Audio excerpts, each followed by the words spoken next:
The views, information, and opinions expressed in Forum 360 are those of the guests and hosts and not those of PBS Western Reserve, its partners, or underwriters.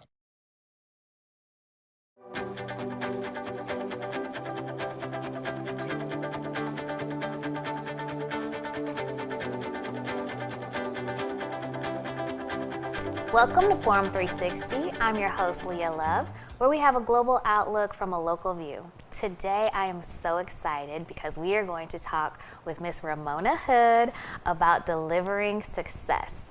She is a top business executive, an innovator, and the first African American to lead FedEx. So thank you for joining us today. Thank you for having me. I'm excited to be here. Oh, I can't wait to learn all of our leadership lessons that she's going to teach us today. So let's back up and go into kind of what got you onto your path. Are you from Akron? What really got you into FedEx as a starting point? Yeah, so I am born and raised in Akron, Ohio. And my entryway to FedEx was really by accident. I was a 19-year-old single mom. And my family said, listen, if you find a job that has consistent hours, my grandmother actually said, I will watch your daughter while you also go back to school. And they had a job opening for a receptionist. At the time, the company was Roberts Express. And although I had never been a receptionist, I was like Monday through Friday, 8 to 5. It sounded like a perfect match. And I applied and got the job. And that was September of 1991. So how did you work your way up from receptionist?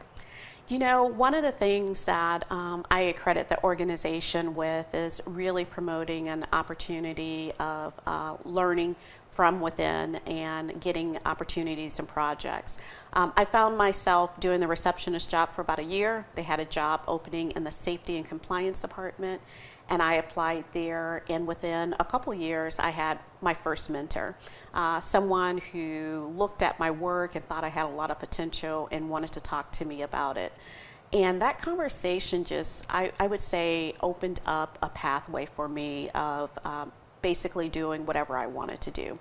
And having unlimited possibilities. And so from that, I really did begin to get pretty intentional with my career, really with 3 areas of it. One was being ready to articulate what I wanted to do. And at that time, I knew I got joy from helping others. Rather it was showing them how to understand a process or developing and coaching in the job that they were doing. I also felt it was important that I had individuals around me that could support me, like coaches, mentors, and sponsors, and got pretty intentional and purposeful with navigating that along my career. And then the third thing was getting comfortable with the uncomfortable, and so taking on some of those high-level projects, as well as going into positions that would stretch me, and maybe I was walking into it and walking out of a position that was very comfortable because I was confident in it, into learning and doing something differently. So you mentioned a mentor, and I hear the word sponsor. Is there a difference between the two of those, and how can one go about that process? Because I feel like some people are like, I don't know, do I just come up and say, hey, I want you to be my mentor? Well, you know, I do define them differently, and I think about it as really 3 different roles to help shape you and your development. One is a coach, and a coach is very specific. They're focusing on a specific area that you want to shore up. I look at a mentor as someone who's been in the same role that you've been in. They kind of know what it takes to get to where you want to go, and they're a great person to give you insight from that perspective. A sponsor is someone who has power and authority more so than what you have. And so what they have the ability to do is really open up doors and opportunities for you. They're maybe introducing you to individuals and getting you exposure to people and projects that you normally wouldn't have that exposure to. And so I've read a lot of information around sponsors that really speak to women in particularly not having sponsors. And so I think it is really important for women to understand the value of a sponsor and the importance of having one. And I've been fortunate enough in my career to have both mentors and sponsors within the organization. Amazing. So what challenges did you have along the way? And I'm sure you've had a lot, but what would be some of the challenges that people could prepare for as they ascend to elevate up to lead a company and organization? Yeah, I think a couple challenges I would share. The very first one was one in leadership, and it was a frontline leadership position. And I was a single mom. And I found that there's the work that you do in the office, and then there is the work that is expected out of the office. Maybe it's a dinner or something of that nature. And I actually had peers that would make comments about me needing to leave early because I would need to, put my kids to bed or whatever the case may be.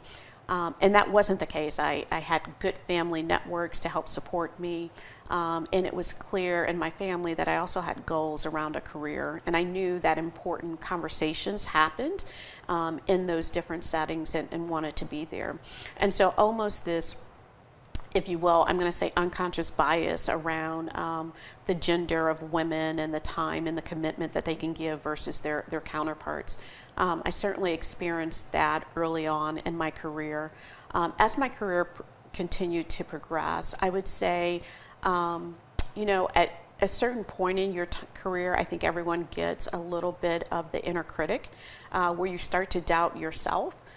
For me, that happened in a senior role. I was on the executive team, and as I looked around to my peer set, no one looked like me. More so, no one was black on the executive leadership team except for myself.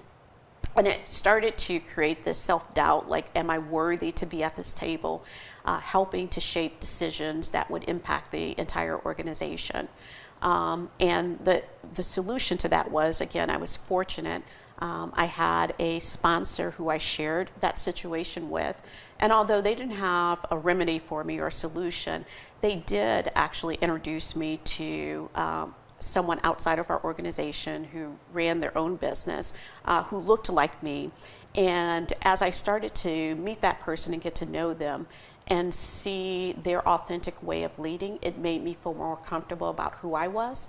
And it allowed me to really, in the executive leadership meetings, give my full self without that inner critic doubting my thoughts and my opinions also. So you mentioned with the unconscious bias that some may have. How can one handle a situation like that? If they're at a business meeting and someone makes a comment or something like that, how would you have handled that differently? Yeah, well, in that particular situation, it was interesting because there was the assumption that I needed to leave, and that was incorrect. And I shared at that time with them. I was like, no, I'm here for as long as the after meeting will happen, I'll be here. When I think about it now and how I've handled other situations, I've had situations where I've been told that I'm articulate.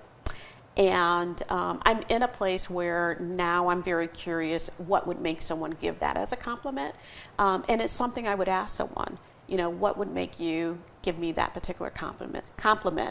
And would you give that compliment to someone that didn't look like me? Mm-hmm. And a lot of times it's been eye-opening to the individual where they thought they were giving a compliment and then they realize they don't give people that compliment unless maybe they're African American. And so they had a better awareness moving forward. And so I think, a little grace, but also helping to understand why people say what they say or mean what they mean, I think is helpful for them and at least for me, it was. So the definition of leadership, has that evolved over the years for you? And what does that look like from when you started to now? Yeah, when we talk about leadership, I think there's informal leadership as well as formal leadership. You gain leadership with a title, right? But you also informally can lead people. And so I did see early on in my career a couple things. One, me having the ability of informally leading people, where I was in a peer role and I would be comfortable with coaching individuals and leading them to really bring out the best in them. And individuals responded to it. And I think it's one of the things that excited me about being in leadership. I think what I've seen with the evolvement of leadership, and it really evolves as your responsibility expands. It's not maybe a team of 10 direct people, but now, you're talking about 500 indirect people, and it's also about leading around decisions and processes that will impact an entire organization, and the people that not only work there, but the people you're serving as well. And so recognizing the importance of the decisions that you're making is a piece that I've really seen evolve with leadership as well. Were there any organizations or resources that you felt were critical in that development? Yeah, I think it's so important to be a lifelong learner. And for me, throughout my career, there were different things that helped. Spending 33 years in an industry that is predominantly male dominated, I really wanted to make sure in every position and role that I had that I not only demonstrated competency, but I had results to back it up as well, or as the younger kids say, receipts to it. And so what I did is always make sure I was learning things. So I remember the first time I had the responsibility of a P&L. With that profit and loss statement, not only did I want to understand ours, but I wanted to understand what was going on in the industry, and at a much macro space, just in the world in different industries as well. And so I would start listening to earnings calls of other public companies. Okay. And that insight would let me know what things may be going on in our industry, what things we were experiencing that was specific to us, but it provided really great insight for me and a better learning of our P&L. I'm a person I'm a reader, so I would read articles that would help me that were industry specific as well, or just what was going on in the economy. And once podcasts came out, that was a great way. Once we're traveling on a plane, I could listen to a couple podcasts and get updated on information. So I just think it's really important in every role that we have a pulse on it when we think about, technology and how even the role you're in, you can be in the same role for 5 years, but it evolves because of what's going on around it and the technologies and the capabilities associated with it. And so investing in education, both from a formal perspective and then a practical way, I think is really important. And if you are just tuning in, we are talking to Ms. Ramona Hood about delivering success and leadership principles for success. So let's get to your board serving. Tell me, for those who would like to get involved in serving on boards and in that indirect leadership capacity, what would be some of the things that they would need to do prior to joining a board? Yeah, and I'll talk about board readiness in both the not-for-profit space as well as in the for-profit space. I'll start with the not-for-profit space. Typically, in that space, when you have time and talent and even treasure, you have to realize that typically in a not-for-profit board, they expect all of their boards to provide some type of charitable contribution to them, and you have a level of passion for a particular area. That's a great way to join a board. And I remember early on in my career, I was looking to join a board. I felt at that point I had all of those things, but it's almost like finding a job to some degree. And I started to have conversations with individuals about my interests. And for me, there were 3 things that I was interested in. Education was really important. Certainly, it's something that changed my life. Women in leadership was another area that was important to me. And then also focusing on health disparity and trying to close some of those gaps. And so my first board was a business advisory board for the Akron Public School System. Okay. And I'll share a story because this is a piece of like when you want something, the effort you have to go to get it as well. I was not connected with the not-for-profit sector, and I'm dating myself because I picked up the paper and I see an individual receiving the Athena Award. It was Teresa Carter. I did not know her at the time. And I look at it, I was like, she looks nice. And literally, I looked up the phone number for her company and called the next day. And her receptionist actually passed me through to Teresa. And I shared with her, I read that she received that award, and I wanted to congratulate her. And she would be a great person to talk to about, nonprofit boards and serving in that capacity. And we ended up having coffee together. And later on, I'd say later that year, or maybe about 14 months later, I was asked to join the Akron Public School Advisory Board. Now, Teresa was on it, but the chair of the board was a different gentleman who had reached out to me. And so that's how I joined that board. But to get ready, I think it's one, putting together a board bio, to show and demonstrate what you're going to bring to the board, what level of leadership and expertise that you have that a particular board would be able to benefit from it. The second piece is to really network with individuals to let them know that you're looking for a board, what boards of interest you may have. And then continue that network. And sometimes it's not directly on the board. It may be supporting that board through like a fundraiser or a committee. But all of those steps ensure that you're getting board ready for that opportunity as well.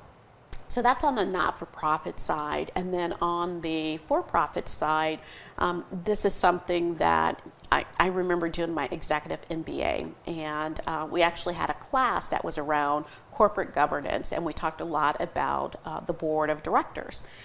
And I was like, so these are individuals that are serving for the public companies that are meeting 4 times a year to talk through strategy and functional areas, including governance.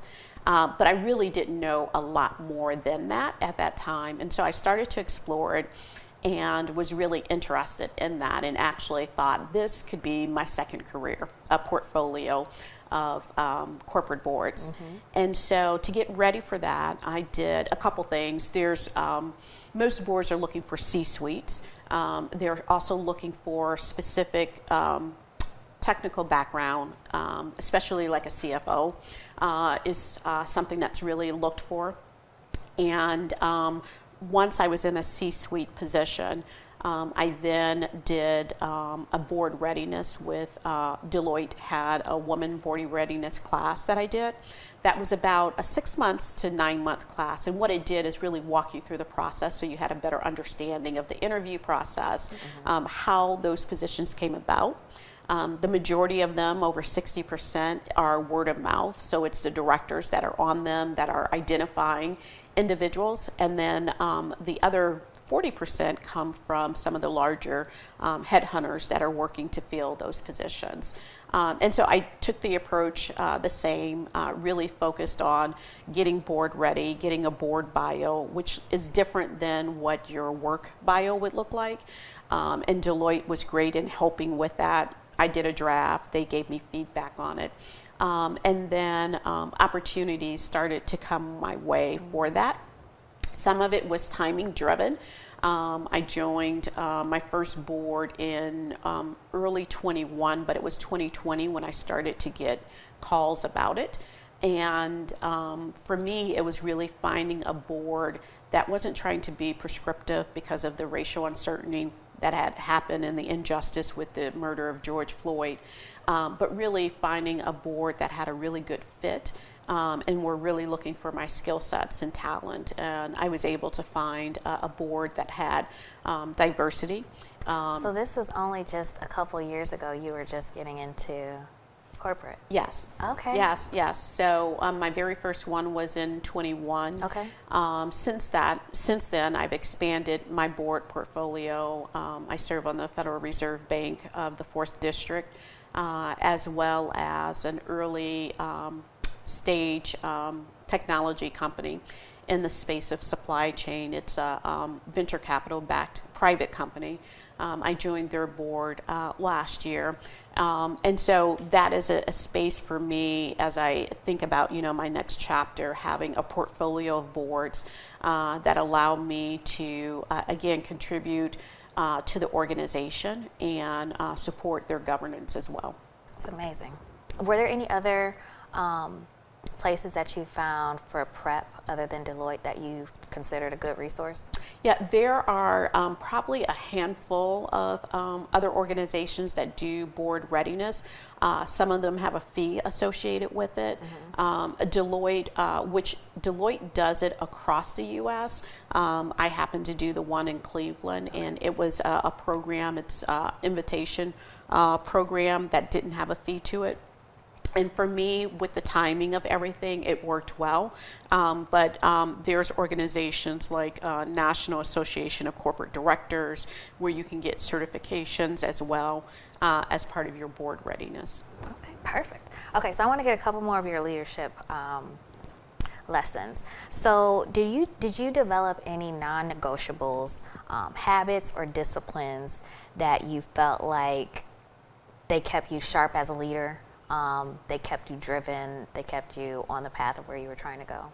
Yeah, I think most of them either shifted or changed depending on the role that I was in. But there are some personal non-negotiables that I think always helped me. And those are, I'm an early morning person. And the first thing I like to do is read devotion. And the second is workout, not because I like to work out, but I do like to eat. And so I find those things first thing in the morning. They free my brain. I don't have a lot of things going on up there. I don't read email before either of those take place. And it just allows me to start today in a very fresh space. And I like to do that every day.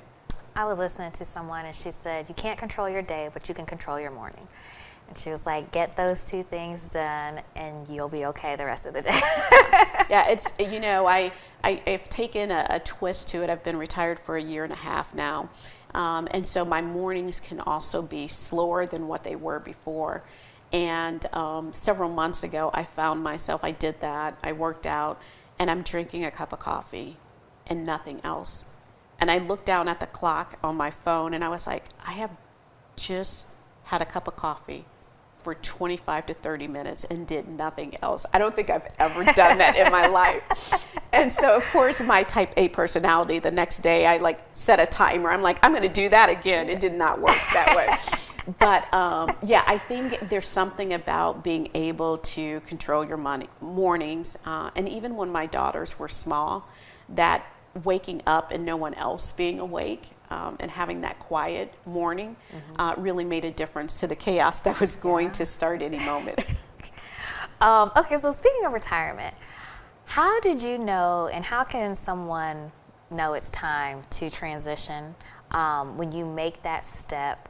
What did that really look like? And did you already have that in mind, or was it like we just got to the point and this is where I realized it was time for me to transition to my next phase? Yeah, there were two things. So my long-term goal always was to retire at 55. So much so that, financially I was planning to make that happen.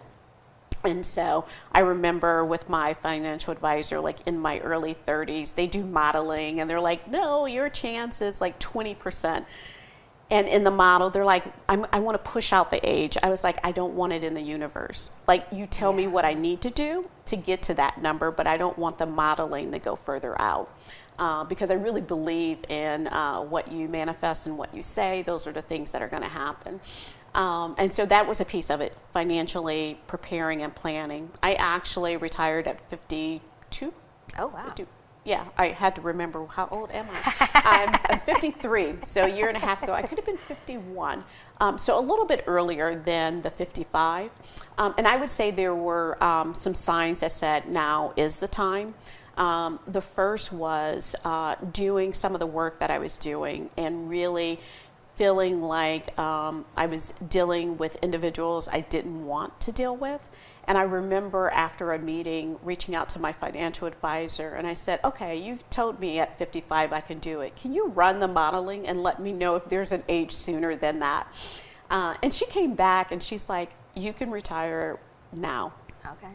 And so that just gave me a different boost, if you will, for future meetings with that individual. And so our work weren't commingled for much longer than that. And so it was about a year after that where I was like, it's time. And I will tell you, 2020 felt like 7 years. I mean, it felt like dog years. And so I thought, I have the financial means, I have the physical ability to go out and do something else as well. And I'm going to do that. And I got really good advice that first year to say no to anything new. Okay. And I did that. And what that really allowed me to do is be pretty clear and thoughtful on what do I want to do? You have the freedom of time, and so how do you want to spend that time? And so really kind of shaping what that looked like. And from that evolved a couple things. One, my business, Athonia, which really focuses on abundance and bringing the best out in people. And I do that two different ways. One, through motivational speaking and doing keynotes. And the second is through coaching individuals or teams around their strategy, their execution, and their development, individually and collectively. And so that was a place where I was like, I can pick and choose my clients. It's work that I truly believe in. And also I can further build out a board portfolio. I could talk to you all day. I have so many more questions. But that is our time for today. I hope you were able to gain some leadership experience. You gave a lot of nuggets of things that we can take and practically implement. And I hope you all enjoy the rest of your week. My name is Leah Love. This is Forum 360, where we have a global outlook from a local view. Thank you. Forum 360 is brought to you by John S. and James L. Knight Foundation, the Akron Community Foundation, Hudson Community Television, the Rubber City Radio Group, Shaw Jewish Community Center of Akron, Blue Green, Electric Impulse Communications, and Forum 360 supporters.